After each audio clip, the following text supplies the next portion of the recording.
Hi all welcome back. അപ്പോൾ നമ്മുടെ family എല്ലാവരും കൂടെ ചേർന്ന് ഊട്ടിക്കുള്ളൊരു യാത്രയാണ് കേട്ടോ. ഒരു ഫാമിലി ട്രിപ്പ്. ഉമ്മാൻ്റെ ഫാമിലി മൊത്തം ഉണ്ട് കേട്ടോ. ഇപ്പോൾ ബസ്സിനാണ് പോയിട്ടുണ്ടായിരുന്നത്. അപ്പോൾ നമ്മൾ ആദ്യം പോകുന്നത് കർണാട്ടിക് ഗാർഡൻ ആണ് കേട്ടോ. ഞാൻ ഊട്ടിയിൽ ഒരുപാട് പ്രാവശ്യം വന്നിട്ടുണ്ടെങ്കിലും ഈ ഒരു പ്ലേസ്ക്ക് ഇത് ആദ്യമായിട്ടാണ് വരുന്നത് കേട്ടോ. ഇതെല്ലാം അടിപൊളിയാണ്. നല്ല ഗാർഡനൊക്കെ അടിപൊളിയായിട്ട് സെറ്റ് ചെയ്തിട്ടുണ്ട്. പിന്നെ പ്രത്യേകം എടുത്ത് പറയേണ്ട ഒരു കാര്യം, നമുക്കൊരു ഫൈൻ വന്നിട്ടുണ്ട്. അതിന് 3000 രൂപേൻ്റെ ഒരു ഫൈന്. ഇങ്ങോട്ട് നമ്മൾ KSRTCക്കാണല്ലോ വരേണ്ടത്. പക്ഷെ നമ്മളറിയാം നമ്മളെ ബസ് കൊണ്ട് തന്നെ വന്നപ്പോൾ നമുക്ക് ഫൈൻ വന്നിട്ടുണ്ടായിരുന്നു കേട്ടോ. 3000 രൂപ അടക്കാൻ പറഞ്ഞ്. അതൊക്കെ കഴിഞ്ഞ് പിന്നെ ഫ്ലവർ ഷോ ഉണ്ട് പറഞ്ഞു. ഞാൻ ഇതുവരെയായിട്ടും ഫ്ലവർ ഷോക്ക് ഊട്ടിയിൽ വന്നിട്ടുണ്ടെങ്കിലും ഫ്ലവർ ഷോ കണ്ടിട്ടില്ല. അപ്പോൾ അതും കൂടെ കണ്ടിട്ട് പോകാമെന്ന് വെച്ചു. പിന്നെ ഞങ്ങൾ ആദ്യം പോന്നിട്ടുണ്ടായിരുന്നത് ബോട്ട് സർവീസിൻ്റെ അവിടേക്കാണ്. അപ്പോൾ അവിടെ എത്തിയപ്പോൾ ചിലർക്കൊന്നും കയറാൻ താല്പര്യമില്ല എന്ന് പറഞ്ഞിട്ട് ഞങ്ങൾ അവിടെ നിന്ന് തിരിച്ചിട്ട് നേരെ കർണാട്ടിക് ഗാർഡനാണ് പോകുന്നു കേട്ടോ.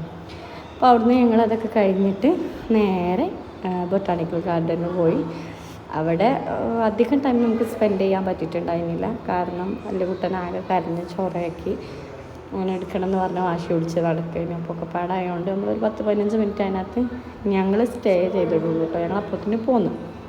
ബാക്കി എല്ലാവരും ഫുള്ളും കണ്ടിട്ടാണ് പോകുന്നത്. നമ്മൾ പെട്ടെന്ന് തിരിച്ചിട്ട് ബസ്സിൽ തന്നെ തിരിച്ചു പോകേണ്ട ഒരു സാഹചര്യം ഉണ്ടായിരുന്നു കേട്ടോ.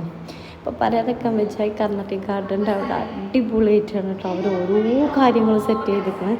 നമുക്കിങ്ങനെ നോക്കിയിരിക്കാൻ തോന്നും, നമുക്ക് തിരിച്ച് പോരാൻ തന്നെ തോന്നില്ല. അത്രയും നല്ല അടിപൊളിയായിട്ടാണ് ഓരോന്ന് അറേഞ്ച് ചെയ്ത് വെച്ചിട്ടുള്ളത് കേട്ടോ. പിന്നെ ഫുഡ് കഴിക്കണം ഒന്നും ഞാൻ എടുത്തിട്ടില്ല. അതൊക്കെ നമ്മൾ അവിടെ ഇവിടേക്ക് നിന്ന് കഴിക്കണോണ്ട് തന്നെ നമുക്ക് ഷൂട്ട് ചെയ്യാനൊന്നും പറ്റിയിട്ടുണ്ടായില്ല. പിന്നെ അതിൻ്റെ ഇടയിൽ എൻ്റെ ഫോണിൽ ചാർജ് കഴിഞ്ഞ് അത് ഓഫാവും ചെയ്തുകൊണ്ട് പിന്നെ ഒന്നും നടന്നിട്ടില്ല കേട്ടോ. പിന്നെ ചാർജൊക്കെ ചെയ്തിട്ടാണ് പല്ലുകുട്ടൻ ഇങ്ങനെ ഇതിൻ്റെ ഇടയിൽ കൂടെ ഇങ്ങനെ നോക്കി നടക്കണം. പൂ പറിക്കാൻ പോകുന്നു കേട്ടോ. അപ്പോൾ പൂ പറിക്കാൻ പോയാൽ ഫൈന് വരും എന്നൊരു പറയുന്നുണ്ടായിരുന്നു. അപ്പോൾ അത് പേടിച്ചിട്ട് മോനെ വിടാതൊക്കെയാണ് കേട്ടോ.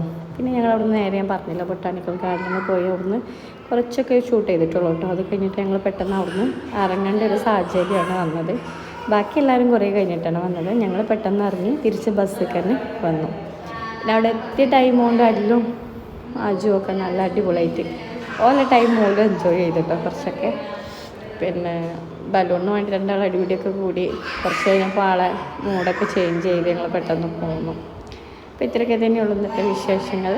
അപ്പോൾ നിങ്ങൾക്ക് വീഡിയോ ഇഷ്ടമാകുകയാണെങ്കിൽ നമ്മുടെ ചാനൽ സബ്സ്ക്രൈബ് ചെയ്ത് കൂടിയേക്കാം കേട്ടോ. നല്ല രസമുണ്ടായിരുന്നു കേട്ടോ. എനിക്ക് വൃത്തിലാറ് സത്യം പറഞ്ഞാൽ വൃത്തിലാറ് എനിക്ക് ഇഷ്ടമായത് കർണാട്ടിക് ഗാർഡനാണ്. അവിടെയാണ് ഒന്നും കൂടി ഒരു അട്രാക്ഷനായി തോന്നിയത് കേട്ടോ. ഇവിടെ ഇഷ്ടം പോലെ കാര്യങ്ങളുണ്ട് കേട്ടോ. ഫ്ലവേഴ്സ് കൊണ്ട് എന്തെല്ലാം അവരുണ്ടാക്കി വെച്ചിരിക്കണം. പക്ഷെ എനിക്കൊന്നും കൂടി ഇഷ്ടമായത് നമ്മുടെ കർണാട്ടിക് ഗാർഡനാണ് കേട്ടോ.